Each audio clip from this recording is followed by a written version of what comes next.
Welcome to Community Connects by Agentcis. This is a monthly webinar hosted by Agentcis to support the international educational community. My name is Emma, a marketing manager at Agentcis, and I will be hosting this webinar today. At Agentcis, we have set our mission to empower international education professionals through various initiatives. We are pleased to introduce our speaker today, Vivien Tse, joining us from Canada. Vivien is an experienced marketer in educational sales, helping companies increase revenue through improving their marketing and sales processes using an educational approach. Vivien, please introduce yourself. Hi, Emma, and hi, everybody. This is Vivien. So I've used to work with universities and other schools and other institutions in helping to recruit students internationally. So right now, I'm actually helping education agencies and other education companies to get students. So right now, we actually have a coaching program as well, and we're also working as an agency. So today, we're not going to focus too much on my business itself. If you're interested, then you could learn more or just drop a comment below. Otherwise, we're just going to go through some most frequently asked questions we get. So I'm just going to pass this to Emma. So what we're actually going to be learning today, we will be exploring the strategies to adopt to get more cash flow in 2021 and how to prepare your educational agency when the borders open to capture more students.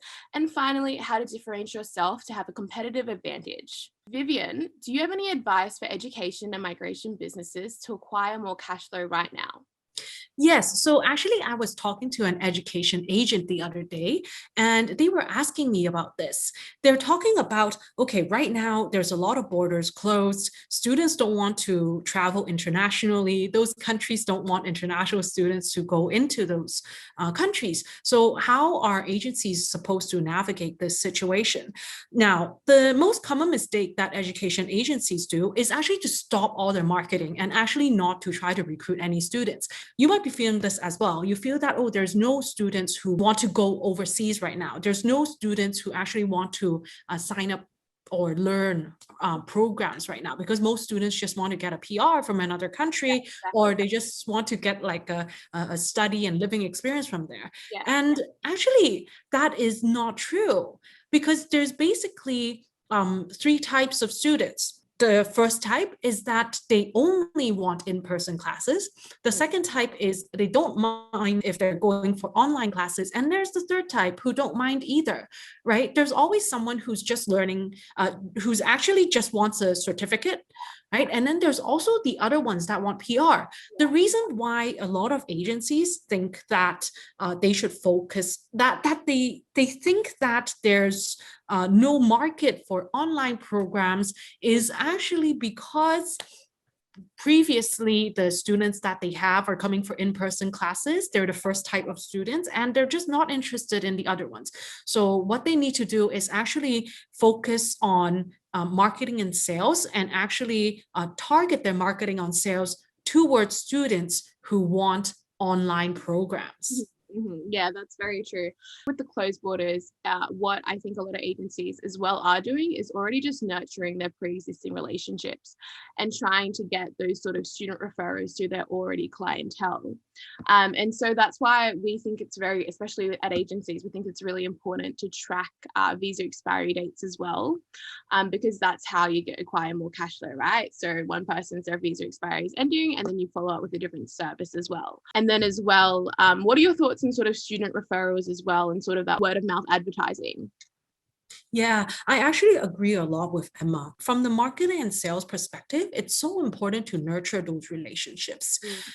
Except that the only difference before the pandemic and after the pandemic is that before the pandemic, a lot of you, especially when you're in Asia, and even in Western countries, no matter where you're located, a lot of times the nurturing is done offline. Before the pandemic, you expect that, okay, I meet that person to do the follow-up, and then I meet with them maybe a few more times again, or maybe you call them and things like that. But after the pandemic, actually people's mentalities have changed. The parents and students' mentalities have changed, and they're more receptive towards actually having online communication. For example, emails, for example, automated messages. And how do you do that? And actually, one of the things, it actually has to work hand in hand. Of course, you need a process in marketing and sales. However, the CRM is very important as well. For agency CRM, what I would do when I'm doing marketing and sales is that I would record, okay, what is this students' likes and dislikes? When are they going back to school? What are they thinking? What situation are they at right now? Are they studying, looking to go to masters, or are they studying at high school with a low grade? What kind of grade level are they doing, having at schools? So this is what I would do to the CRM. And then it works hand in hand with the automated system. You need an automated system to actually recruit these students efficiently. After the pandemic, this is especially important because a lot of agents have dropped the ball. A lot of agents and universities even feel like there's no international students coming in, and then they just gave up. A lot of agencies have closed down. And if you want to keep going, it's going to happen for the next year or 2 years, right? This pandemic situation, and you better fix it now. If you don't fix it, exactly. The next one might be you. So going back what you were saying, like pre-pandemic, it was a lot more interpersonal and it was a lot more face-to-face. And that's why the shifting from even just like engaging social media in your strategy as well is so important. So what I've noticed a lot of agencies in Australia, what they've done is they've really utilized social media to keep engaged with their audience. So for example, they're utilizing such a user-focused content mix, which is like going live on Facebook and answering questions about a specific visa. So again, that's sort of nurturing your pre-existing market as well. And then that's also another way to increase your student referrals too, through your social media. And one more thing to add about the referrals, definitely you need a referral system set up as well. Your students, like right now, the ones that you recruited before the pandemic, they're kind of in the limbo, I like to say, because they can't really like study at the university and they're kind of not online. It's kind of like stop school for a little bit, a lot of them. So it's especially important to keep that constant contact with them in a not annoying way and to continuously provide value for them so that they would actually want to refer people to you. So there's, of course, you wait for people to refer to you. Be actively asking for these kind of referrals in a non-threatening way. And that's what you need to think about for your agency. Yeah, exactly. Because that is such a big source of income as well. And I think word of mouth advertising is so trustworthy and it is the greatest form of advertising for your business too. Yeah, that's definitely a really, really good point about student referrals and making sure you have an actual set up network. And then what you could do as well, you can use automated emails in that scenario as well, following up with your client and asking in an email if they do have any other referrals. We need to be careful that we can't be like annoying. Like we can't just always ask for, hey, do you have a referral? Do you have a referral? Yeah, exactly. Because it's just annoying. So yeah, it has to be done in sort of a tasteful and sort of streamlined, sort of seamless process. And you sort of have to gauge of like how the client is feeling with your service as well. If they are happy with your service, then they are most likely to give you a referral. But if you feel that they're not sort of as receptive, then maybe don't approach them so overtly. So like in agencies, right, we have these things called lead forms. And what you can do is you can customize it for your referrals. So for example, if a client wants to refer you to their friends, well, they can send a lead form to them which has the customizable fields. So you could say, for example, who referred you, and they can fill that out. So that's a really great way to acquire more clients in that sense. Vivien, how do you think agencies should prepare themselves for when borders open? Oh, definitely. The very important thing is right now, the first thing is that you need to start trying to get students online, like get students into the online programs. And how you do that is, I know that a lot of students, there might be some who are willing to go to university and like other colleges and other kinds of programs online. So that's number one, like higher ed. But on the other hand, some online short courses can work very, very well. Online short courses in languages could work very well. Although the money might be less, the commission might be less. However, it could be it's some short courses. People are pretty receptive to that, so that you can actually do both of that. And then the second thing is for your existing clients, you definitely need to keep on nurturing the relationship with them. And for the prospective students, you need to keep on nurturing that relationship instead of disappearing. Because what's going to happen is that once the borders open, all the agencies would start working on their marketing and sales and keep throwing money into marketing and sales, that's when the competition is huge. But right now, people are in the wrong mentality right now. That's why you need to be in the right mentality. Number one, try to get some cash flow to come in through online programs. Number two, try to nurture those relationships so that they would actually sign up for those university programs and more higher education programs once borders open. So it's very important to keep on working right now. Mm-mm. And then as well, using a sort of system like a CRM system as well that can help you automate that process is also going to be very beneficial. Because like what happens is you get a client and sometimes you just forget to follow up. Yeah, so that's a really big thing as well. Sometimes you just forget to follow up, and then as well you lose a lead, and that's loss of cash flow. That's a loss of income. Yes. So I think like for this follow-up, I think part of that would be like automated, but on the other hand, there's like more of the manual side of things. Yeah, of course. Right. Yeah, So it has to like kind of combine a little bit. Yeah, of course, it's a balance because as well, you want this to be a sort of seamless transition with automation, but as well, it still needs to be a interpersonal service too. You are still providing a service, and people do want to talk to someone about what they want to study, and as well, sort of the rise of like e-courses and online learning. They want to learn more about that, and so you are the first point of contact about that. So as well, they're always going to come back to you. So it still needs to be an interpersonal relationship, but sort of having a CRM system where you can look into a client profile and see, okay, this is what this person's interested in. Let me follow up with that. And then on the other hand as well, you also need to message them and sort of email them in a system as well. So you can do that all within the one system, which is why a CRM system can sort of also help you acquire more cash flow in itself, because you aren't missing out on following up with a client. Exactly.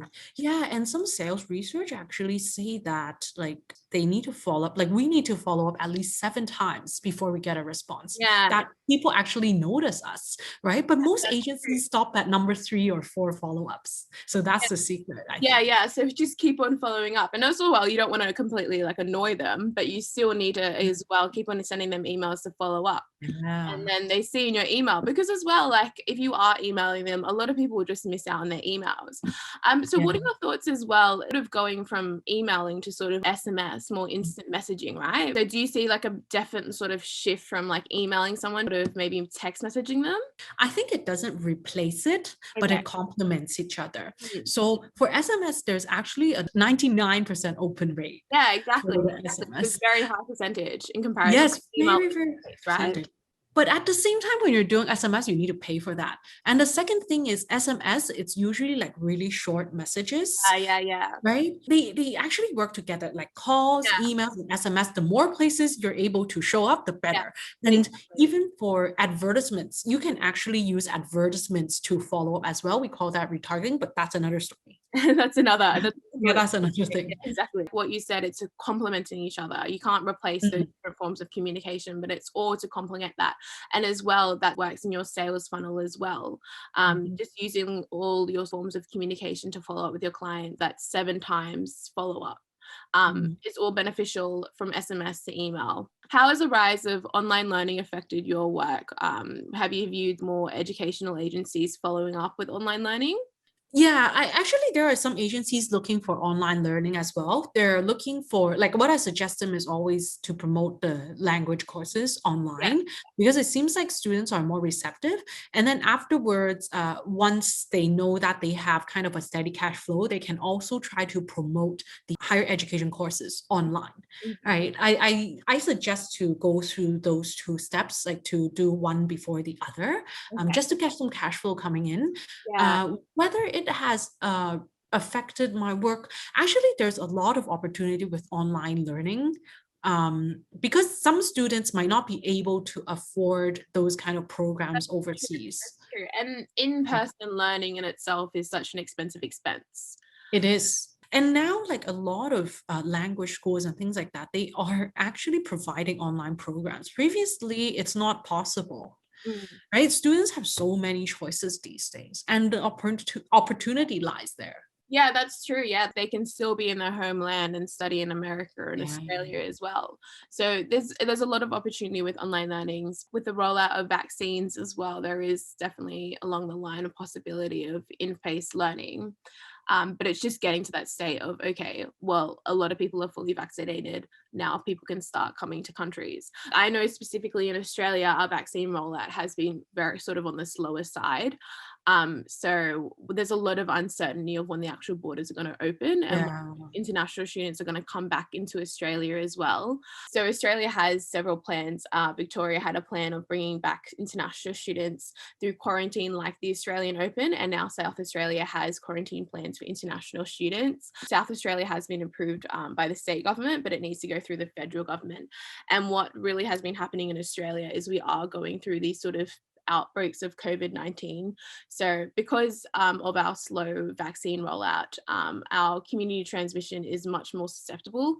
And that's one of the problems that we're facing in Australia as well, is we need to get more people vaccinated to reduce community transmission. With Victoria, for example, they have plans, but that's probably been on the backlog now. That's, I'm assuming, has been moved on the backlog since there is an outbreak of COVID-19 in Melbourne at the moment. So that's one of the major problems that we're facing in Australia, is that community transmission and getting that under control. It's good to see that some states have been bringing out plans to bring back international students, because in Australia, actually, our educational system is quite interesting, because a lot of domestic students, they pay a lot less than international students.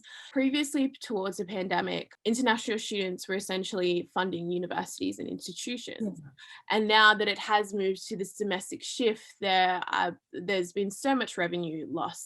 So it's very interesting sort of seeing that shift. And that's why a lot of states are having these plans to bring back international students, because they are really crucial to our higher education and as well to our economy as well. It's good to see that states are bringing out these plans. The market, there is sort of a lot of uncertainty about when students are actually going to come back in Australia and when they're going to actually be able to get more cash flow and grow their business. So it's quite difficult. What do you recommend to businesses wanting to stand out in the pandemic? Oh, to stand out in the pandemic, actually, the first thing, you need to keep doing the marketing and sales. That's for sure.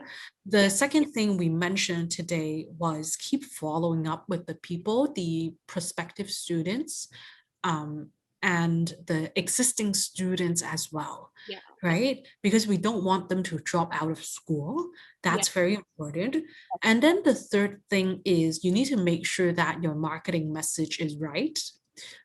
You need to make sure that you are promoting these online programs in the right way. You need to keep it positive. That's the first thing. The second thing is, how can you get people to know that online learning is actually the same teaching quality as studying abroad? Like, how can you communicate that? How do you Right? recommend marketing that? Do you recommend like on Facebook ads? So actually, what we do is we teach our clients to do Facebook ads, and later we're going to expand to teach YouTube ads at the same time. So both of these ways are very good to actually recruit students to come in. So actually, the advertisements, when we're doing the ads, of course, the settings and the technical side is very important. But what's more important, we found, is that the marketing message we put out. So for example, imagine like when we're doing these advertisements, it's similar to an online billboard, right? You want to put out the right messaging. Yes, the right Um, marketing too. yeah, and you want to find a way to attract the right people and repel the wrong people. And what I mean by the wrong people are students who don't have the money, right? Or they're always looking for scholarships, which the schools don't have that. So definitely you need to know how to do that. And if you want to know a little bit more about the marketing system we use to teach education companies and agencies like yours, then you can actually go to my webinar. We're going to put the link in the description, and then you can just go there, sign up on that page, and you can watch our other more in-depth 30-minute webinar on how to actually have a marketing and sales strategy for you. And as well, if you watch that as well, also find out how to get an actual good quality lead as well. Because I think that's one of the problems with Facebook ads, is that you can reach a really large audience, but actually finding good quality leads from that audience within itself is difficult. Yes. So as well, that webinar will also help. So that will definitely be linked in the description as well. Thank you for watching today's webinar. Thank you, Vivien, as well, for joining us as well. If you want to speak more to Vivien or learn more about her products and what she offers, please connect with her on LinkedIn. She has these great content, and that will also be linked in the description as well. Please follow Agentcis on our social medias on Facebook, LinkedIn. We'll also be posting more webinars in the future as well. Thank you, Vivien, for joining us today. Yeah, thanks, Emma.